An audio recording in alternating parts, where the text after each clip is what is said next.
with that from that point on. Thank you. You all, most of you have kind of been on the forefront of the evolution of technology and selling. I'm sure I go back to the days we had a phone and we wrote letters and you got a meeting. So talk a little bit, and I'll just throw it out to the panel here, about how the evolution of technology and the tools that are out there now have changed the selling process for you individually. I will take that one. LinkedIn, social networking, all of these things that everybody knows about and is on. Twitter, you know, it used to be a phone call and letter world, or just going in door to door, which it still is. You still need to do all of that stuff, but where you used to hit 20 potential clients in a day by going door to door, you can now hit a couple hundred qualified clients in a day by getting on LinkedIn, building up your database. It just your database from all sorts of various mechanisms. And the prospecting is a lot better now because you can search for certain people in certain positions and certain. I mean, LinkedIn to me, not to pimp LinkedIn too much, but I mean, it's an amazing tool that I can narrow down who I'm looking for, what position, geographically, by business. You know, it's an amazing tool that I use on a daily basis. I would also say that, kind of piggybacking on that, for me it's been really helpful in that it helps me learn a lot more about my leads a lot quicker.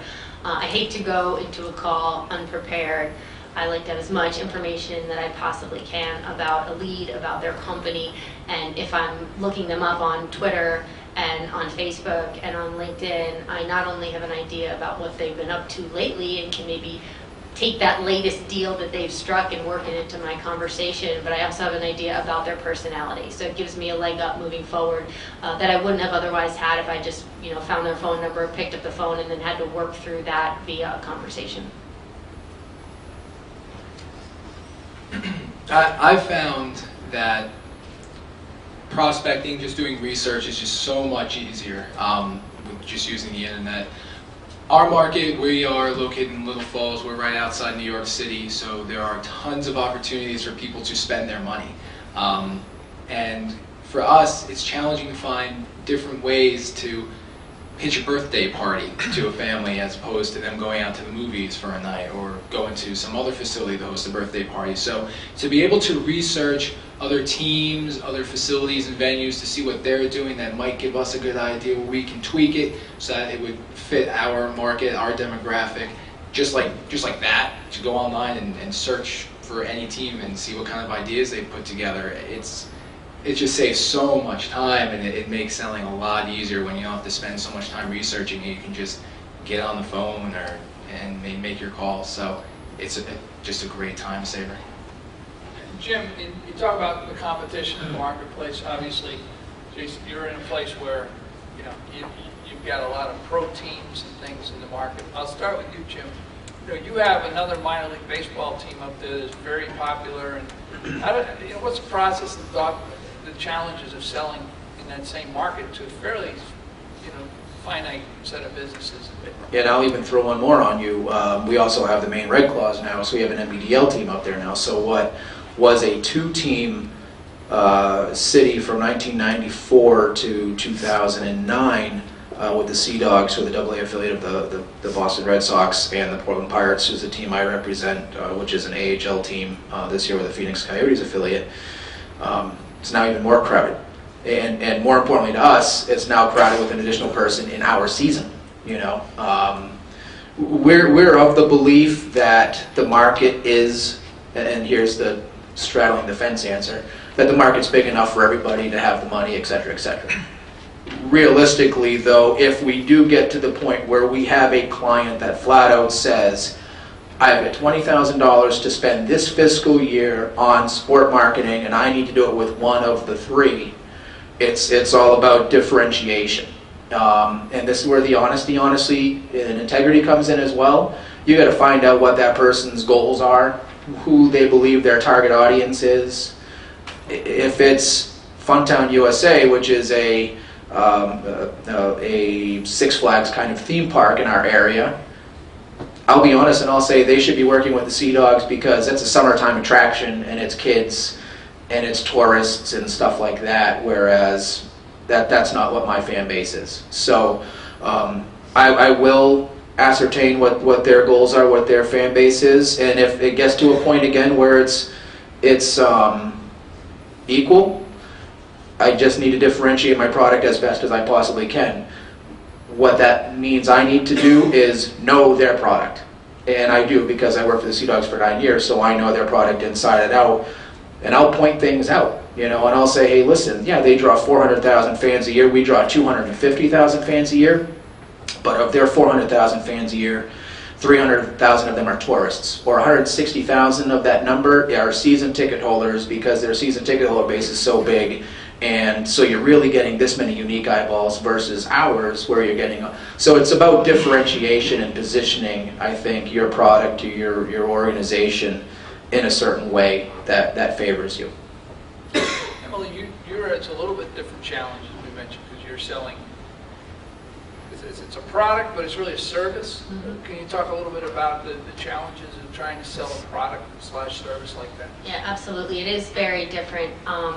First, our main competition is nothing. So, like, we're trying to sell a tool right now called Activator, which helps teams and brands manage their relationships.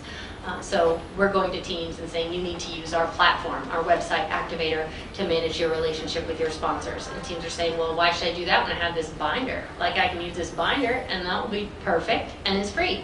So we're more trying to sell the philosophy of a new idea rather than compete against another company that is selling a similar product. Now, I see that changing over the years, but right now, that's our biggest challenge, is getting the idea of the product across as opposed to competing with a similar product.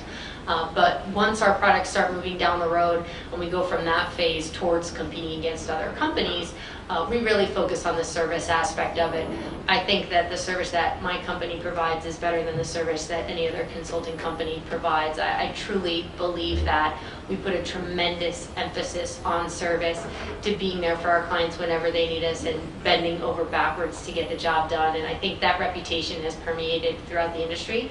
And now when I talk to a team, they know that we're going to do a great job for them if they buy a product from us. And we've worked really hard to carve out that reputation, and I think it's worth its weight in gold. So those are kind of the two sides to that answer. First, making the case for the idea of a product as opposed to trying to compare it to another competitor. And then once that case is made and we do start to get competitors, the issue becomes one of service.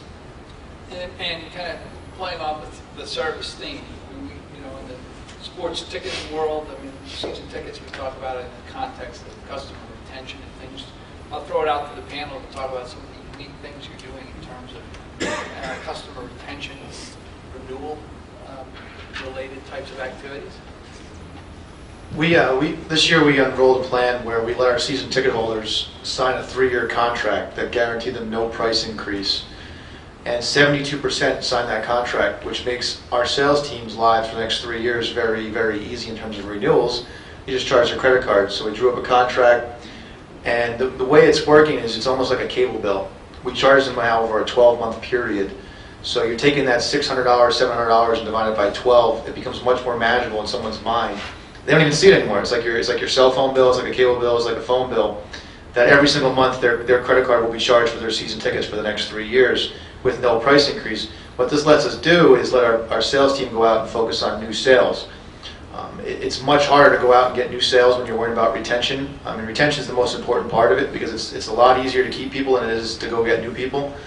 So by doing this and locking them in, I think our next 3 years in terms of having an increase in new sales will be huge as we can actually focus on that. Our sponsors, we always try to sign multi-year deals with escalator clauses. Some companies are willing to do it, depends on the package, depends on the deal, what they think the value is, but anytime you can lock someone up for a 3, 4, 5-year deal on a sponsorship side, you do it automatically. It's a no-brainer. But on the season ticket side, it's worked out really well. 72% of our season ticket holders signed up for the 3-year deal this year. Anybody want to wants to add to that? One of the things that we're doing, which is a little like more, I don't want to say it's a little bit more broad, and it's not necessarily a direct initiative, I'd say. We are working to have a much more prominent face in the community. We rely largely on word of mouth. Our budget is very, very, very tiny, so we're not spending a lot of money on advertising, so it's important for us to take every opportunity that's available to us to just remind people that we're still here. Our league's an independent league, so we're not affiliated, and we've got a lot of teams that drop in and drop out every year. So when you have that such turnover with ball clubs, it's very easy to kind of get lost in the shuffle and to think that we were the next one to get axed. And that's not the case. We've been in business for 15 years. We're not threatened financially at all, and we just have to make better use of the opportunities that are in front of us. So what we're doing now is we're going to more 5Ks. We're going to more community events. We're going to more schools just to capture those kids. And when you capture the kids and they start bugging their parents to come to a baseball game instead of maybe a basketball game, it works. And it's been working for us so far. The everyday casual fan, our numbers went up a little bit from last year, and that's never a bad thing.